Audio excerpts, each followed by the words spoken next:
பிதாவாகிய தேவனாலும் குமாரனாகிய இயேசு கிறிஸ்துவினாலும் கிருபையும் சமாதானமும் பெருகுவதாக. இன்றைக்கும் இந்த மாதத்தில் ஆண்டவர் நமக்கு தருகிற வாக்குத்தத்த வசனத்தை உங்களோடு கூட பகிர்ந்து கொள்வதில் மிகுந்த மகிழ்ச்சி அடைகிறேன். 9 மாதங்கள் கர்த்தர் கிருபையாய் பாதுகாத்தார். இந்த 10வது மாதத்தில் ஆண்டவருடைய சமூகத்தில் நம்மை கொண்டு வந்து இந்த மாதம் முழுவதும் மாத்திரமல்ல, வருகிற நாட்களெல்லாம் ஆண்டவர் நம்மை எப்படி நடத்தப் போகிறாரோ அதற்கான வாக்குத்தத்தத்தை ஆண்டவர் நமக்கு கொடுக்க போகிறார். சரியாய் கவனமாய் கேட்போம். ஆண்டவர் நம்மோடு கூட பேசுவாராக. ஆமென். கர்த்தருக்கு ஸ்தோத்திரம்.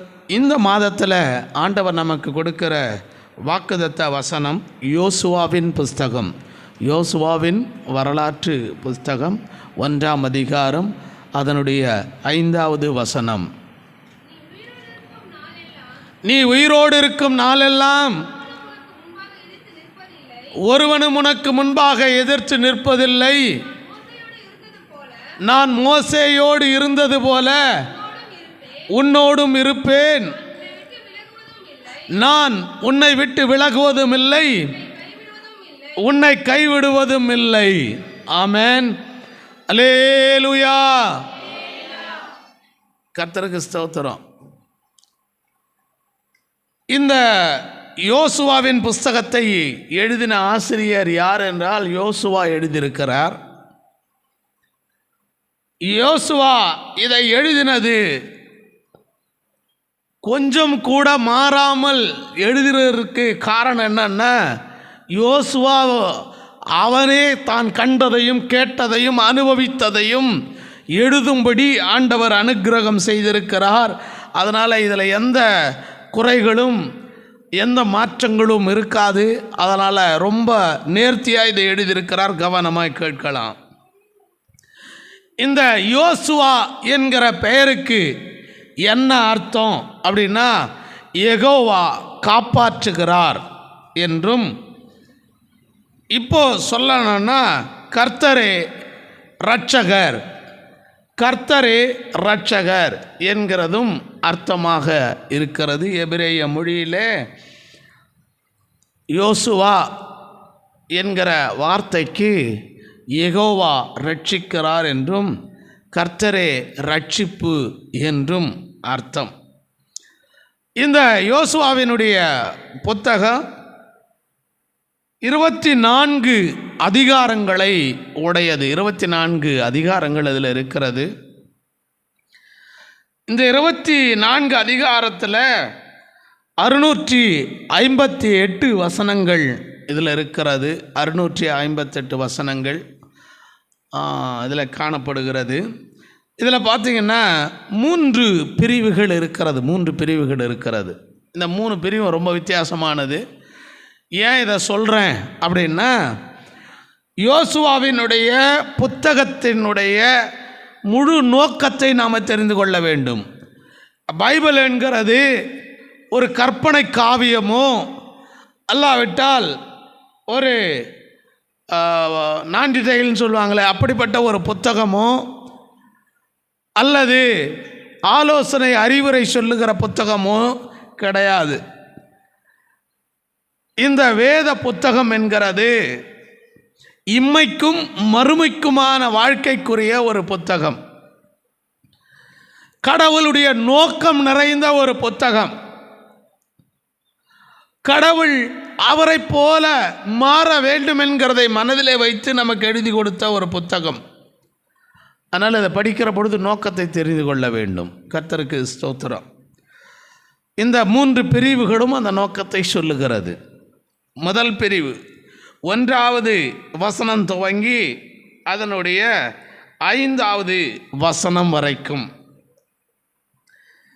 1வது வசனம் துவங்கி 1வது அதிகாரம் துவங்கி அதனுடைய 5ஆம் அதிகாரம் வரைக்கும். இது என்னத்தை சொல்லுகிறது அப்படின்னா, தேசத்தை அல்லாவிட்டால் அந்த ஆண்டவர் பகிர்ந்து கொடுக்கிற அந்த தேசத்தை ஜெயிக்கிறதற்கான ஆயத்தம். ஆண்டவர் இஸ்ரவேல் ஜனங்களுக்கு கானான் தேசத்தை கொடுப்பேன் என்று வாக்கு பண்ணினார். அந்த தேசத்தை ரொம்ப லேசாய் அடைய முடியாது. அந்த தேசத்தை ஏற்கனவே 7 இன மக்கள் பிடித்து வைத்திருக்கிறார்கள். அந்த மக்களை எல்லாம் துரத்தி விட்டு அதை அடைய வேண்டும். போகிற வழியெல்லாம் எதிர்ப்புகள் இருக்கிறது. அதையெல்லாம் தாண்டி ஜெயித்து அந்த தேசத்தை அடைய வேண்டும். அதுக்காக முதல்ல ஆயத்தம் வேண்டும். அல்லேலூயா. ஏதோ ஒன்றை அடைய வேண்டும் என்றால், ஏதோ ஒன்றை நாம் பெற்றுக்கொள்ள வேண்டும் என்றால், ஏதோ ஒன்றை வாங்க வேண்டும் என்றால் கண்டிப்பாய் அதற்கான ஆயத்தம் இருக்க வேண்டும். அதைத்தான் இந்த பகுதி சொல்லுகிறது, ஜெயிக்கிறதற்கான ஆயத்தம். நீங்கள் யுத்த காலத்தில் சண்டை போட போகிறாங்க அப்படின்னா முன்பதாகவே அதற்கான எல்லா ஆயுதங்களையும் ஆயத்தப்படுத்த வேண்டும். அதற்கான அந்த யுத்தத்தை வழிநடத்துகிற ஆட்கள் ஆயத்தமாக இருக்க வேண்டும். அதற்கான ரதங்கள், அதற்கான குதிரைகள், அதற்கான மனிதர்கள், இவங்க எல்லாமே ஆயத்தமாக வேண்டும். ஆயத்தமாகிறதுங்கிறது லேசாய் செய்கிற ஒன்று அல்ல. ஆயத்தம் ரொம்ப முக்கியம். 2வது 6ஆம் அதிகாரம் துவங்கி அதனுடைய 12ஆம் அதிகாரம் வரைக்கும் பார்த்தீங்கன்னா, நாட்டை சுதந்தரித்தல், தேசத்தை சுதந்தரித்தல் ரொம்ப முக்கியமானது. சண்டைக்கு போகிறது முக்கியமானதல்ல, சண்டையில் ஜெயிக்கிறதற்கான ஆயத்தம் இருக்க வேண்டும். 2வது ஜெயித்தே ஆக வேண்டும். தேவனுடைய திட்டம் கானான் தேசத்தை தமது ஜனங்களுக்கு கொடுக்க வேண்டும் என்கிறது. அதை நிறைவேற்ற வேண்டுமானால் கண்டிப்பாய் ஆயத்தம் இருக்கணும். 2வது ஜெயித்தே ஆக வேண்டும். 3வது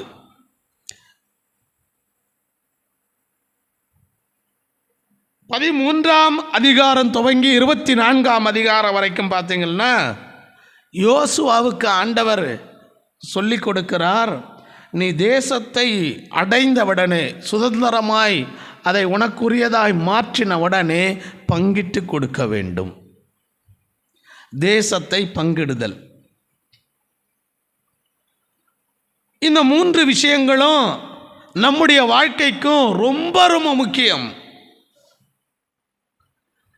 எப்பொழுதுமே வேத வசனங்களை இப்படி ஒப்பிட்டு பார்க்க வேண்டும் 3 விதங்களில். முதல், இது என்ன சொல்லுகிறது? 2வது, இது எனக்கு என்ன சொல்லுகிறது? 3வது, இதை நான் மற்றவர்களுக்கு எப்படி சொல்ல வேண்டும்? ஒவ்வொரு கிறிஸ்தவர்களுக்கும், ஒவ்வொரு ஊழியக்காரர்களுக்கும் இது தேவை. வேதத்தை கடமையாக, வேதத்தை மந்திர புக்காக, வேதத்தை ஜோசியம் பார்க்கிற புத்தகமாக படிக்கக்கூடாது. இன்றைக்கி ஆண்டவர் என்ன சொல்கிறாரு, இன்றைக்கி நாள் எப்படி இருக்குது அப்படின்னெல்லாம் பார்க்கக்கூடாது. வேதத்தை படிக்கிற பொழுது முதலாவது இது என்ன சொல்லுகிறது என்கிறதை புரிந்து கொள்ளணும். 2வது, இது எனக்கு என்ன சொல்லுகிறது அப்படின்னு என் வாழ்க்கையோடு ஒப்பிட்டு பார்க்க வேண்டும். 3வது, இதை நான் மற்றவர்களுக்கு எப்படி சொல்ல வேண்டும் என்கிறதை யோசித்து வேதத்தை படிக்க வேண்டும். இவ்வளவு விஷயத்தோடு படித்தாதான் வேதம் நமக்கு புரியும். அல்லேலூயா, கர்த்தருக்கு ஸ்தோத்திரம். எனக்கு அருமையான கடவுளுடைய பிள்ளைகளே, இந்த வாக்கு தத்தத்திலே ஆண்டவர் சொல்லுகிறதை நான் சுருங்க சொல்லுகிறேன். முதலாவது, ஆண்டவர் யோசுவாவை பார்த்து சொல்லுகிறார், நீ உயிரோடு இருக்கிற நாள் வரைக்கும் ஒருவனும் உனக்கு எதிர்த்து நிற்பதில்லை. ஆமேன். என்ன சொல்றாருன்னு முதல்ல புரிஞ்சுங்க. நான் உன்னை தெரிந்து கொண்டதினாலே நான் உனக்கு பாதுகாப்பாக இருப்பேன், ஒருவனும் உனக்கு எதிர்த்து நிற்பதில்லை. ஆமேன். எவ்வளவு காலத்துக்கு அப்படின்னா, நீ உயிரோடு இருக்கிற நாள் வரைக்கும். நீ மரித்த பிறகு எதிர்த்து நிற்பானேயானால் அது பிரயோஜனமற்றது. நீ உயிரோடு இருக்கிற நாள் வரைக்கும் ஒருவனும் உனக்கு எதிர்த்து நிற்பதில்லை. ஆமேன். 2வதாக ஆண்டவர் வாக்குத்தத்தமாய் சொல்லுகிறார், நான் உன்னோடும் இருப்பேன். ஆமேன். அல்லேலூயா சொல்லுங்க. என்னுடைய விஷயத்தை நான் விளக்கி சொல்லுகிறேன். உங்களை பார்த்து ஆண்டவர் சொல்லுகிறது, நான் உன்னோடும் இருப்பேன். 3வது ஆண்டவர் சொல்லுகிறது, நான் உன்னை விட்டு விலக மாட்டேன், உன்னை கைவிடவும் மாட்டேன்.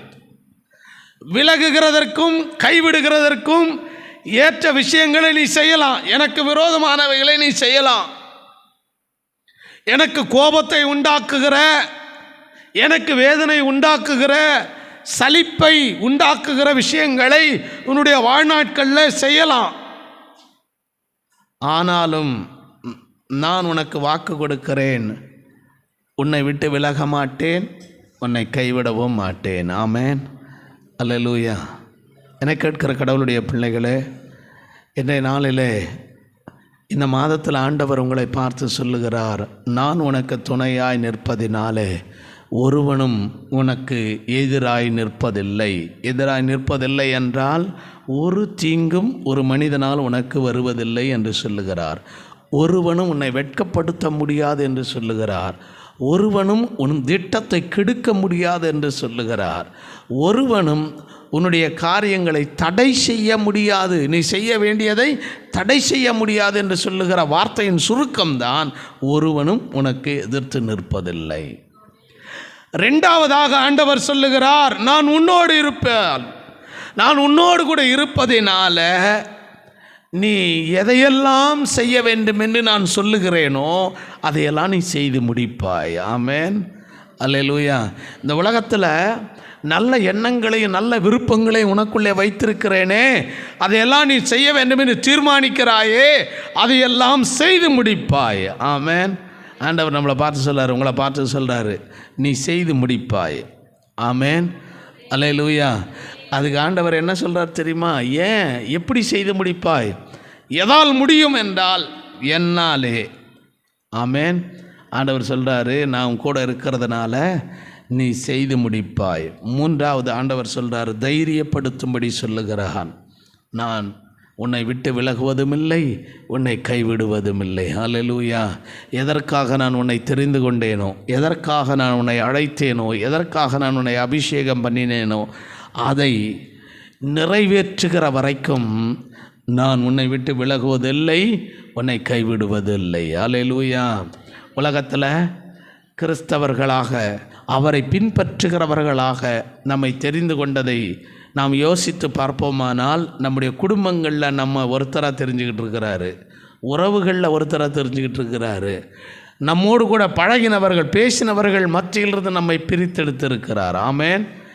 ஏன் ஆண்டவர் என்னை தெரிந்து கொண்டார்? ஏன் ஆண்டவர் என்னை பிரித்தெடுத்தார்? ஏன் ஆண்டவர் என்னை அழைத்தார் என்றால் நோக்கம் இருக்கிறது. அந்த நோக்கத்தை நிறைவேற்றி முடிக்க. அல்லேலூயா. கர்த்தருக்கு ஸ்தோத்திரம். இன்றைக்கு வந்திருக்கிறேன், இன்றைக்கு காணொளியிலே இதை பார்க்கிற கேட்கிற உங்களை பார்த்து சொல்லுகிறேன், ஆண்டவர் கொடுத்த வாக்கு தத்தத்தை சொல்லுகிறேன். நிச்சயம் ஆண்டவர் உங்களுக்கு துணையாயிருப்பார். ஆண்டவர் உங்களோடே கூட இருப்பார். ஆண்டவர் உங்களை கொண்டு செய்து முடிக்க வேண்டியதை உங்கள் மூலமாகவே செய்து முடிக்க பண்ணுவார். சோர்ந்து போகாமல் தைரியமாய் நம்பிக்கையோடு இந்த மாதத்தில் நீங்கள் செய்ய வேண்டியவைகளை செய்யுங்கள். கர்த்தர் உங்களோடு கூட இருப்பார். ஆமென், அல்லேலூயா. பக்கத்தில் இருக்கிறவங்களை பார்த்து சொல்லுங்க, இந்த வார்த்தையை சொல்லுங்க, நிச்சயமாய் ஆண்டவர் உங்களுக்கு துணையாயிருப்பார். நிச்சயமாய் உங்களோடே கூட இருப்பார். நிச்சயமாய் நீங்கள் செய்து முடிப்பீர்கள். ஆமென், அல்லேலூயா. கர்த்தர் தமது நோக்கத்தை உங்கள் மூலமாய் நிறைவேற்றி முடிப்பாராக. அவர் நோக்கத்தை நீங்கள் நிறைவேற்றினால் உங்களுடைய காரியங்கள் எல்லாவற்றையும் அவர் செய்து முடிப்பார். ஆமென். ஆண்டவர் உங்களோடு கூட இருப்பாராக. பெரிய காரியங்களை உங்களை கொண்டு செய்வாராக. ஆமென், ஆமென்.